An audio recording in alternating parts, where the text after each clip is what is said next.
We're recording. We are.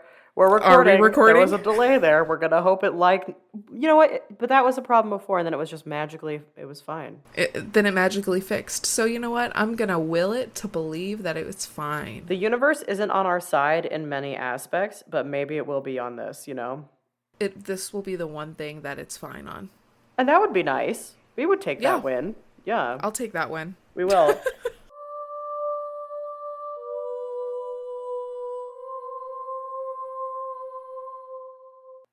Hi everybody. Hi Odd Fam. Welcome back to Oddities. I'm Cassie. And I'm Kelly. And welcome back to Strange Torn. You did not. Or as per usual. As per usual, all of our information's in the description. Follow along on social media. We've way been more active on there. Isn't that fun and funky and fresh? We also have a tickety-tockety now because we're trying to be cool kids. Do we know what we're doing on it? Not necessarily. No. But you know what? That's fine. And you know what else? We have a new website. Check us out at www.odditiesstaystrange.com. It's fun. Yeah. I love it. And actually, with that, you can find all of our social media links. You can email us. You can find all of our episodes. You can find everything about us. Yeah, all about us. If you want to read our bios, we wrote some bios and we got some cute photos in there of us. We've got Patreon on there. We've got links to our merch. It's a one-stop shop for all the fun and good times. Yes. So check it out. We're very proud of it. I don't think he's listening, but thank you to Michael who built this for us. Yes, not Kelly's husband, different Michael. Yes, different Michael, just common name. Yeah. And actually it is because my topic today is from listener Michael. Oh, it's a sign. Can you fucking believe it? It's Michaelception. But yeah, so check it out. We're super excited about it. And, you know, we'll continue to add to it over time, but we have ourselves a little website. Now, how's my borsty? Your bestie is good. She's sick, but she's good. Yeah, Kelly's ill, so we're gonna make this fun, fast, funky, and fresh, so she can rest. Actually, she's going to address a gopher situation that she has, and then she's gonna rest. Yeah, but it's fine. Damn gophers. Fucking gophers. This gopher has been terrorizing our yard since we moved in. Rude. Fucking rude. Yep. And we did things backwards again today. We just finished a bonus episode, and then my husband came in. He must have realized that we just finished. Yeah. And he's like, we have a situation with the gopher. See, the last thing that I heard on that too, he's like, I don't know what happened, but the gopher. And I was like, tell me more. And then it was funny because I called Cassie back and she goes, what happened with the gopher? Yeah, tell me what happened with I need the tea about the gopher. The suspense that I felt in that, I don't know, maybe 5 seconds. It was so fast. But yeah. But yeah, so we're going to figure out that situation. But anywho, how's my bestie? Your bestie's good. We discussed this on the bonus episode, but my fucking hot water heater's being a little bitch. And our appliance dude is closed until Tuesday, of course, because it's Labor Day weekend when we're recording this. So that's very cool. Not. But we can get by. We know what we need to do to get by until then. And my mom's visiting. We're going to be painting our guest room today. I don't think we're going to finish today, but we're going to make some progress, and I'm excited. I so lovingly called you both the painting duo earlier this week when you told me about this. Dude, exactly. We're fucking and our lines fucking crisp they ass are lines. Though. Yeah, I would hire you. Thank you. I appreciate that. It takes us about a century, so we're not fast, but we're crisp. But you're good and efficient. Thank you. You know what? Good things take time. So there you go. So that room right now is a very bright princess pink from the people that lived here before us. It was a little girl's room, and now it will be granite dust. Very neutral for the guest room. And I ordered a whole bunch of shit. My dad flew out of here to Chicago to go visit and help some family with some stuff going on. So when he gets back, it's going to be a fucking different room entirely. We talked about this earlier this week. I want to be the person who names paint colors and nail polishes. Granite Hands dust. down. granite dust. And I think the one in here is kind of lame. It's teal motif. We could have done better. Could have done better. We could have done better on that one. The one for the dining room, juniper berries, like that's fun. But nail polishes, that's where it's at. Like I got a nail polish once and it was like spicy shrimp. Spicy shrimp? It was like spicy shrimp. It was like a hot pink. It was very cool. So spicy shrimp sounds good for lunch though. That sounds damn good for lunch, yeah. So anyway, yes, dream job, goals, all of that.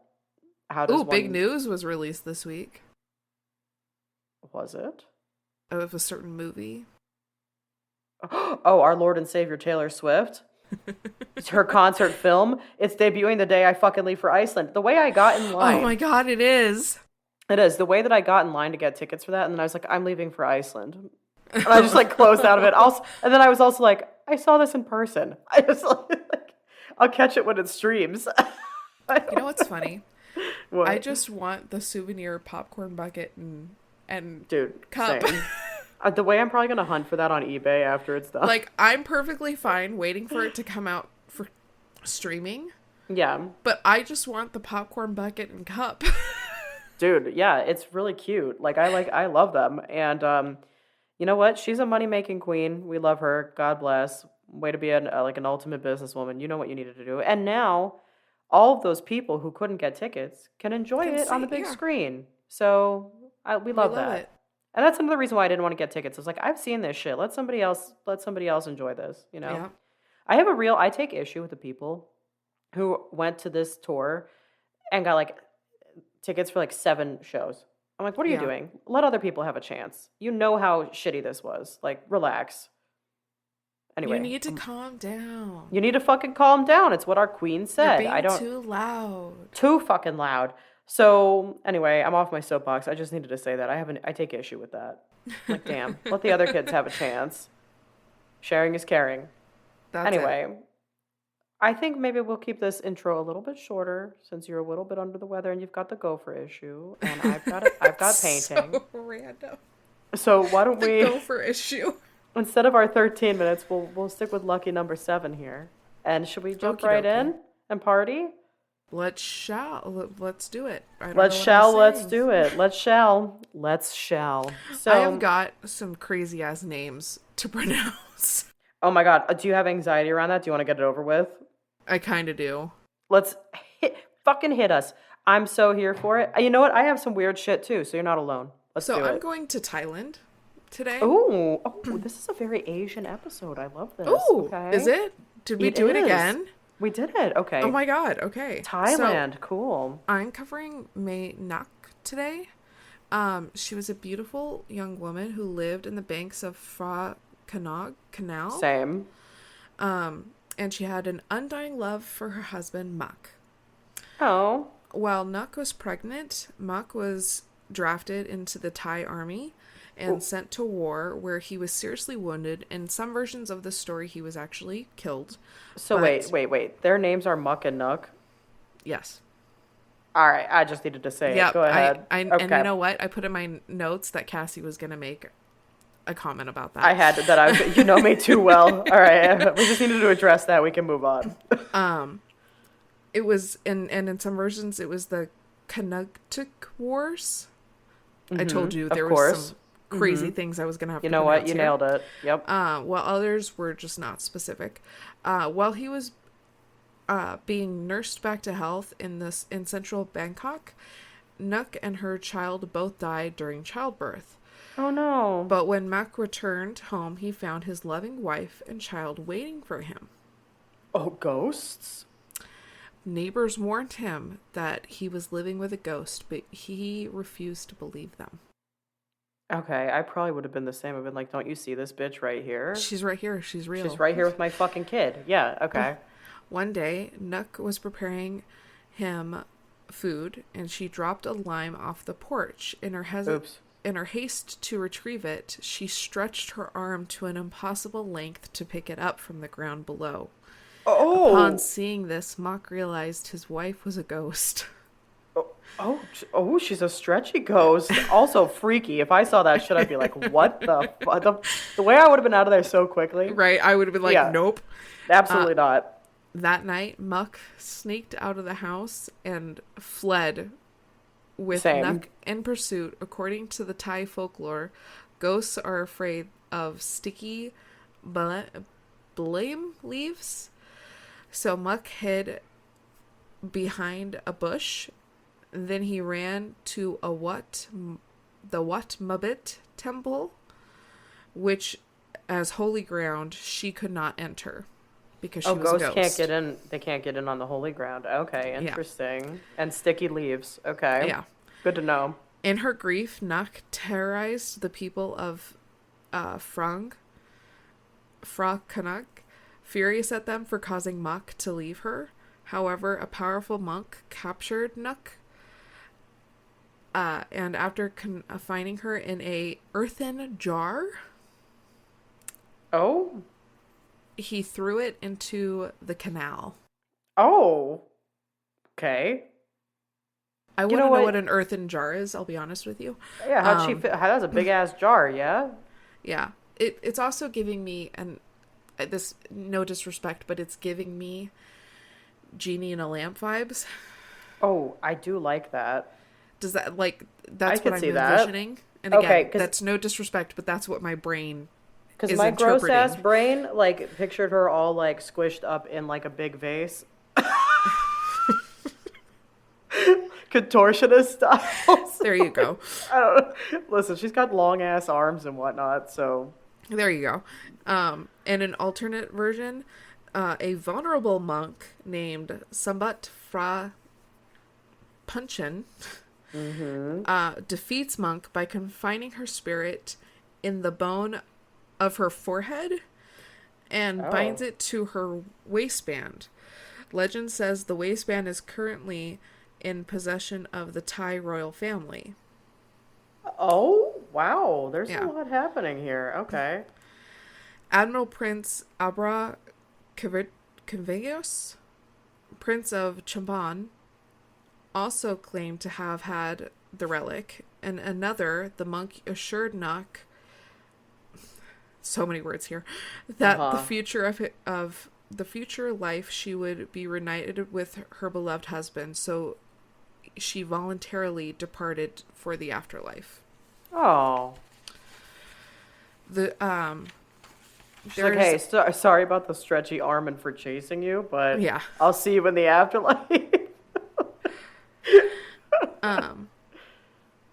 There is a shrine of Mae Nak. It stands next to Kalong Fra Canuck at the Wat Mabut, a large temple on the Soi 77 off of Shemut Road.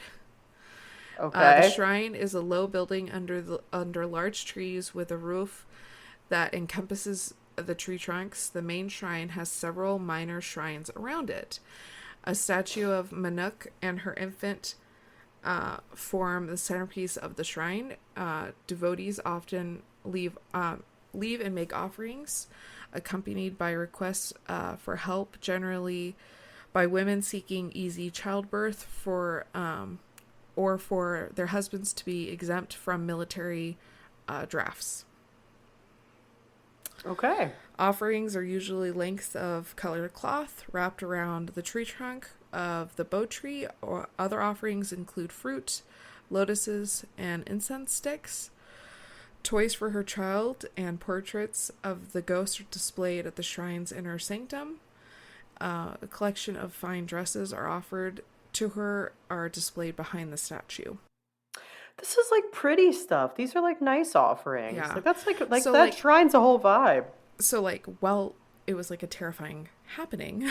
Right. People do honor her in That's a way. Nice. That's cool. And they do believe that she holds a high power, believing that she can give them easy childbirth, and that she holds a high power of maybe exempting their husbands from being sent off to war. And I think that's pretty cool. Yeah, that's lovely. That's nice. That is the legend of Mae Nak of Thailand. Muck and Nuck. Muck and Wow. Nuck. So I love that. That was a good one. And it's like that's like a it's a that's happy like kind little of a legend. happy, yeah, like a happy ending there and stuff. So that's Yeah. cool. I like her stretchy Um, arms. yeah, that shit's fucking freaky. That was an element I wasn't expecting. It was like surprise. I'm gonna reach for this lime like 40 yards away, and my arm's gonna I get like that he gigantic. kept his cool though, because he And he was waited like, till she was "Oh, asleep and then he's yeah, like, I'm out. yeah." He was like, "Listen, no disrespect, but that stretchy arm like party trick was not for Look, me. we were cool until you stretched your arm. We were cool until your arm became 40 feet long. We can't have that." I gotta go. Yeah, holy shit. Okay. Well, See you in the I'm afterlife. yeah, yeah. See you later when both like your arms are normal. I We're journeying to Japan for mine. Okay. Well, we're gonna be very much operating under the realm of Japan. Are you okay on this one? Again, okay. Yeah, as per Because usual, we've done this Japan. before. What's going on for you? This is from listener Michael. Thank you, listener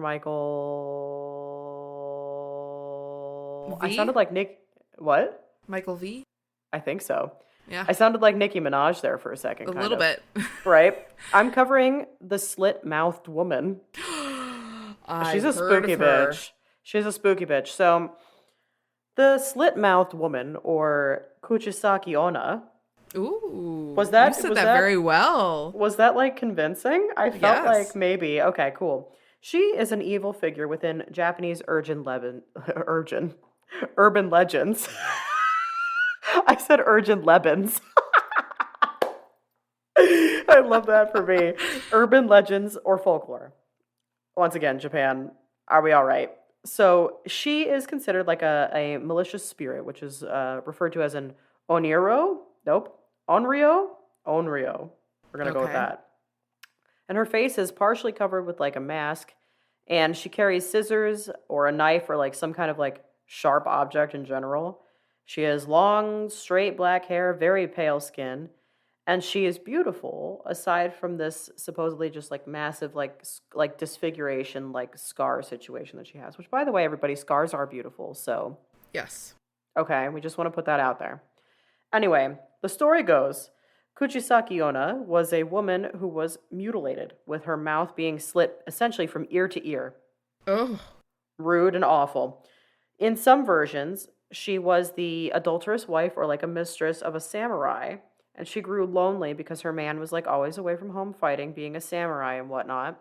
And so she started having affairs with men around the town. And so the samurai hears of this and he returns home and he's like pissed, which, like, I get that. And as punishment for her infidelity, he sliced the corners of her mouth from ear to ear. Don't understand that. Harsh reaction. Yeah. In other versions of the tale, her mouth was actually mutilated during a medical or dental procedure. Or, in yet another version, there was this chick who was just jealous of her beauty and she did it. All of And them then not okay. none of these are fine. And then in one last version, her mouth, in addition to being slit like from ear to ear, also she just has numerous like very sharp teeth. So she's just like a freaky bitch Okay. in that last version. After her death, it's said that she returned as a vengeful spirit, or this onryo. As an onryo, she covers her mouth with a cloth mask. Some specify it as like a surgical mask.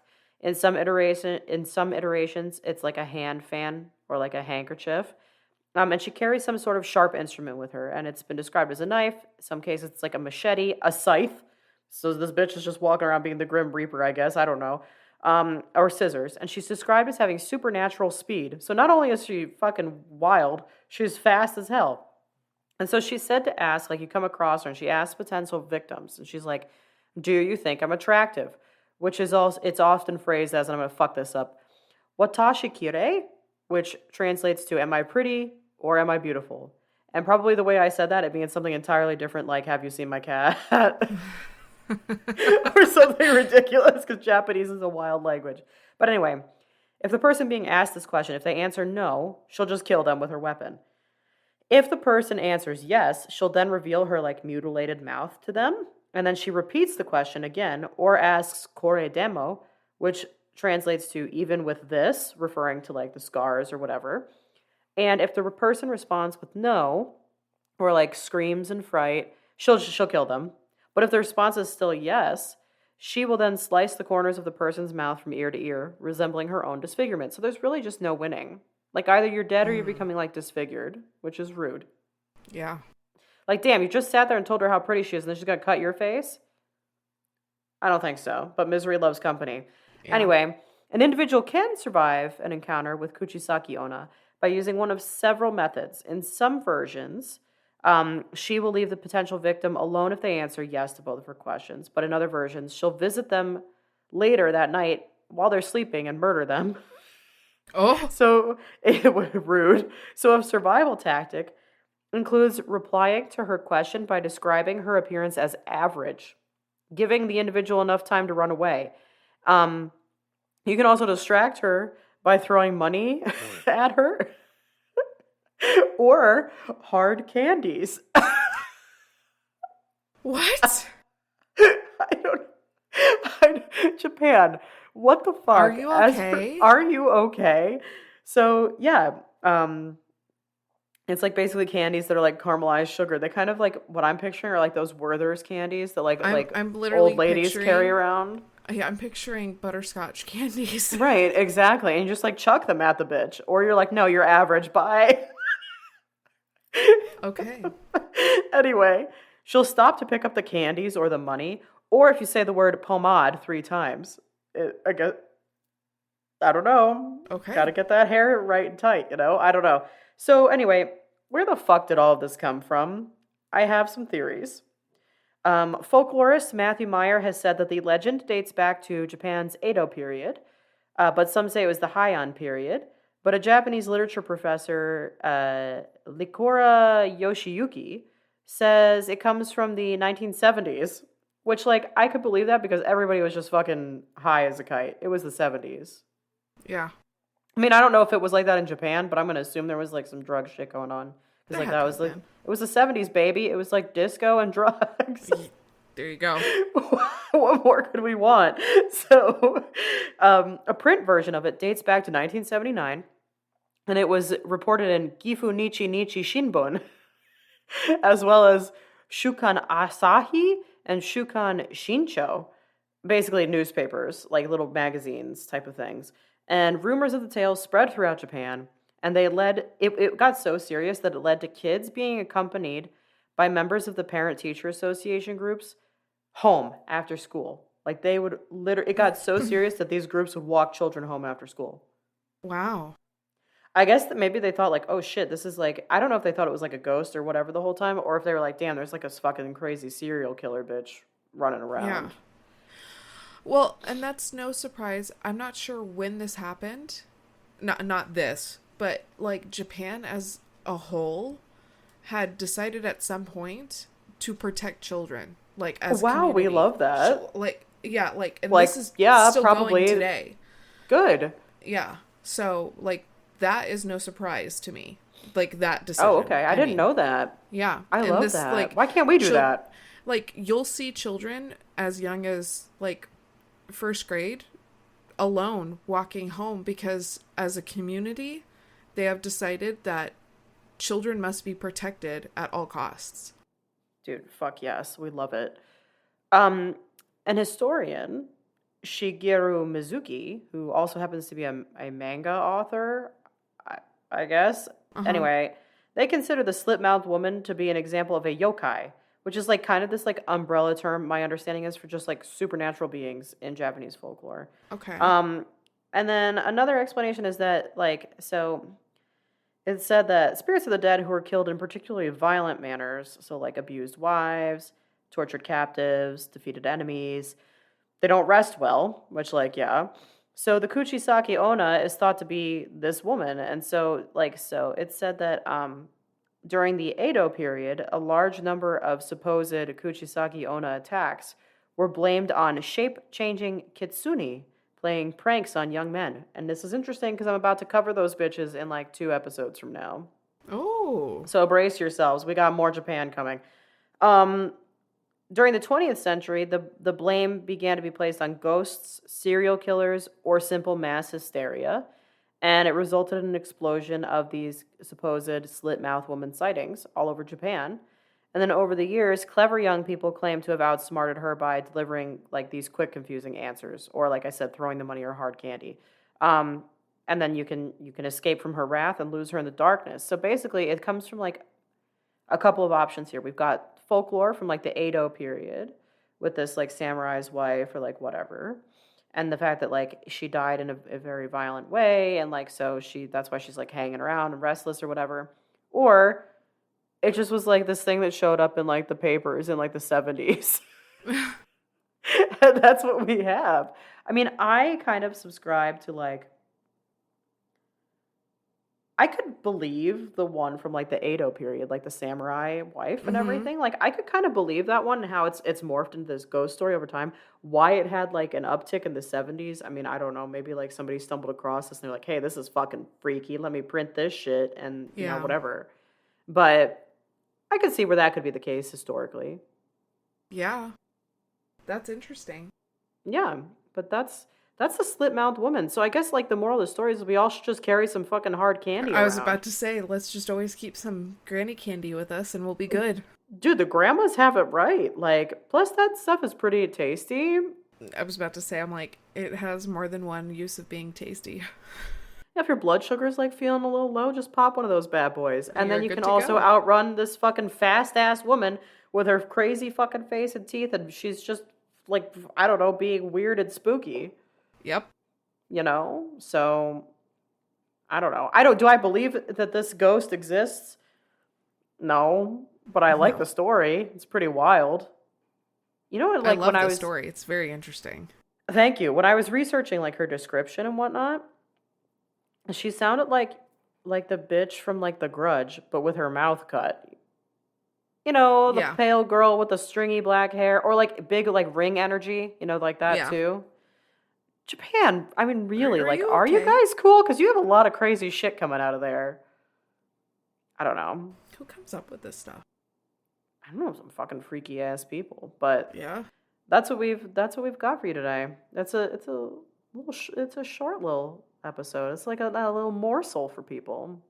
Little short legend episode. That's like a little butterscotch candy, if you will. Ooh, a little like tidbit. What you did there. You like that? So, I guess, kids, the takeaways would be, I don't know, watch out for bitches with like stretchy ass arms.